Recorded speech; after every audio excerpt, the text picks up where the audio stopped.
2024년 4월 28일 제438자 감람산 기도회 우리 다같이 묵도하심으로 기도회 시작하겠습니다.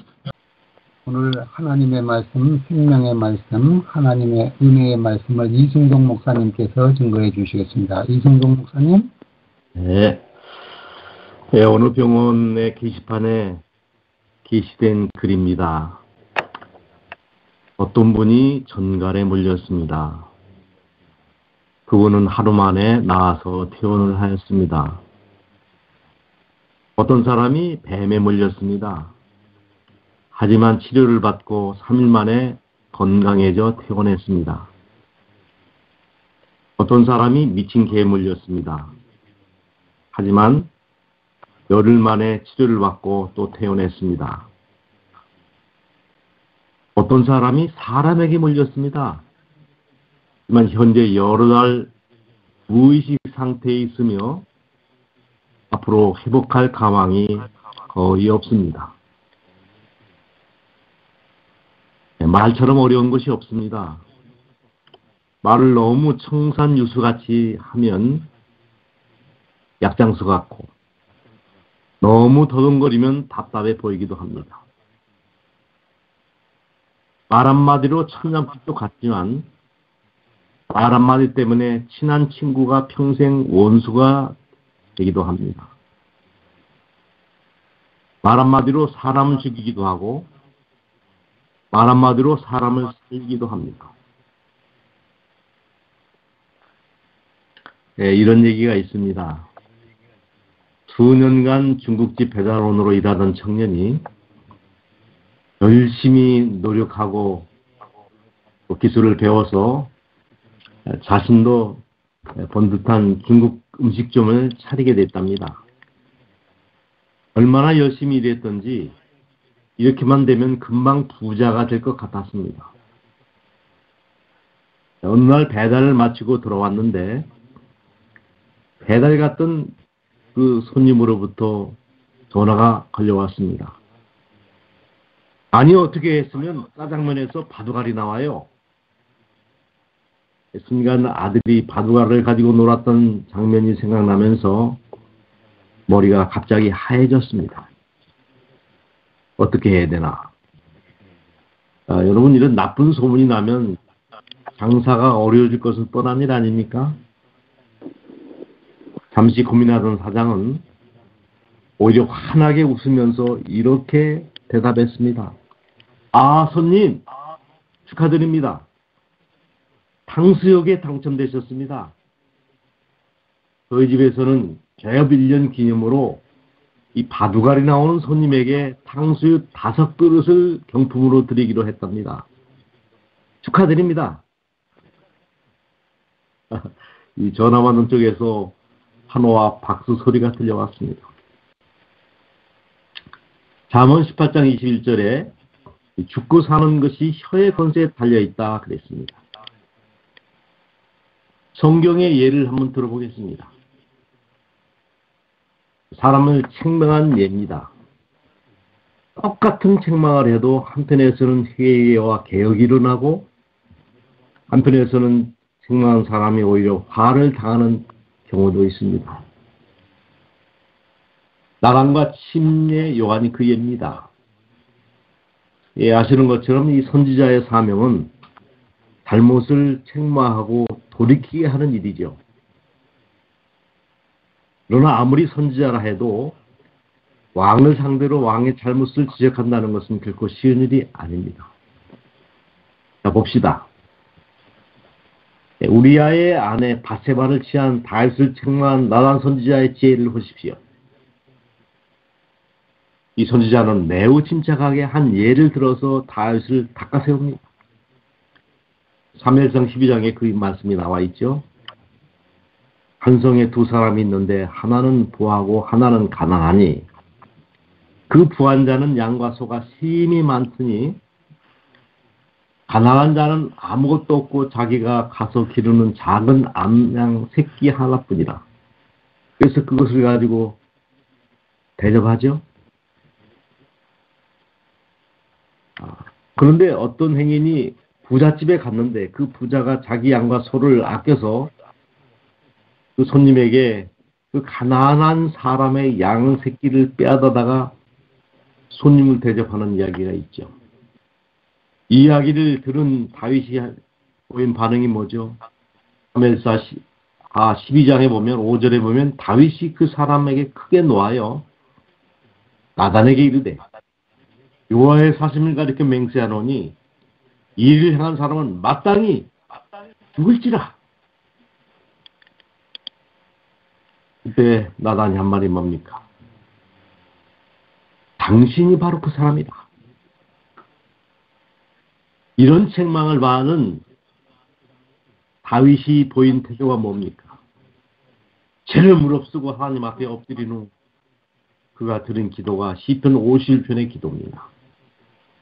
하나님이여 주의 인자를 쫓아 나를 긍휼히 여기시며 주의 많은 자비를 쫓아 내 죄과를 도말하소서. 나의 죄악을 날같게 씻기시며 나의 죄를 깨끗이 제하소서. 얼마나 그가 철저하게 깊이 회개했던지 심상이 떠나가고 요가 둥둥 떠나갈 만큼 기도한 그렇게 간절히 기도하는 모습이 시편 6절에 기록되어 있습니다.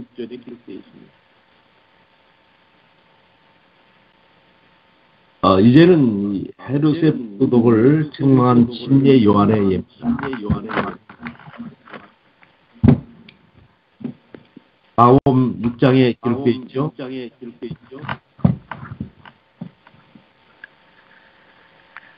전에 헤롯이 자기가 동생의 아들을 헤로디아에게 장가둔고 이 여자를 위하여 사람을 보내어 왕을 잡아 옥에 가뒀다. 이유가 뭐였죠? 이는 요한이 헤롯에게 말하되 동생의 아내를 취하는 것이 옳지 않다. 김리 요한의 기별 전하는 방법이 뭡니까? 반도직입적입니다. 회개하라, 천국이 가까웠다. 결과가 어떻게 되었습니까? 왕이 곧 시병 하나를 보내어 요한의 머리를 가져오라 명하니 그 사람이 나가 옥에서 요한을 목베어 그랬습니다. 똑같은 책망을 했지만 한 사람은 죽고 한 사람은 엎드려 회개하는 모습을 설교도 마찬가지입니다. 오순절날 베드로의 설교를 들은 백성들이 어떻게 했습니까? 사도행전 2장에 나와 있죠. 이스라엘 사람들아 이 말을 들으라 하면서 그들의 잘못을 하나하나 그저 논리적으로 지적하면서 다그쳤을 때에 37절에 보면 저희가 이 말을 듣고 마음에 찔려 베드로와 다른 사도들에게 물어가는데 형제들아 우리가 어찌할꼬 하면서 포기하고 회개하는 모습을 보게 됩니다. 결과 41절 그 말을 받은 사람들은 성령이 충만하여 이 제자의 수가 3,000이나 더하는 부흥의 역사가 일어납니다. 그런데 사도행전 7장에는 이 스데반의 설교를 들은 백성들의 반응입니다. 이 스데반이 백성들 앞에 서가지고 이스라엘 백성들을 이끌었던 여러 가지 역사적인 사실들을 하나하나 말하면서 51절에 목이 걷고 마음과 귀에 할례를 받지 못한 사람들아 너희가 항상 성령을 거스려 너희 주상과 같이 너희도 하는도다. 너희가 천사에 전한 율법을 듣고도 지키지 아니하였도다. 54절 보십시오. 저희가 이 말을 듣고 마음에 찔려 저를 향하여 이를 갈거늘 저희가 큰 소리를 지르며 길을 막고 일심으로 스데반에게 달려들어 돌을 들어 그를 칩니다. 결국에 스데반이 어떻게 됩니까? 돌에 맞아서 죽게 되는 순교의 역사가 사도행전에 기록이 되어 있습니다. 말 잘하는 것도 매우 큰 은사입니다. 그러나 더 중요한 것은 잘 말하는 것입니다. 말 잘하는 것도 중요하지만 잘 말하는 것은 훨씬 더 중요해요. 이 각박한 세상에 어떤 말이 중요하고 어떤 말이 필요할까요? 성우에 합당한 말, 위로하는 말, 격려하는 말, 용기를 주는 말, 살리는 말이 필요하다고 저는 그렇게 생각합니다. 이런 말이 있습니다. 모든 고기는 입으로 낳습니다. 사람도 역시 입으로 낳습니다. 곰은 쓸개 때문에 죽고 사람은 입 때문에 죽는다 라는 말이 있습니다. 오늘도 지혜롭게 말로써 사람들을 격려하며 위로하며 하나님의 뜻을 전하는 믿음의 가족들이 다 되기를 바라면서 말씀을 마치겠습니다. 감사합니다. 오직 오늘 아침 저희를 흔들어 깨워주셔서 감사합니다. 그리고 저희 기도를 즐겨 들어주심을 감사드립니다. 특별히 오늘 아침 저에게는 이런 소망이 있습니다. 하나님 아버지의 꿈이 우리의 비전이 되게 하시고 예수님의 인격이 우리의 품성이 되게 하시고 성령님의 권능이 우리의 권능이 되게 하여 주시옵소서. 그래서 주님의 뜻을 이루게 하여 주시옵소서. 그리고 나간처럼 베드로처럼 지혜로운 말을 할 줄 아는 믿음의 사람들이 되게 하여 주시옵소서.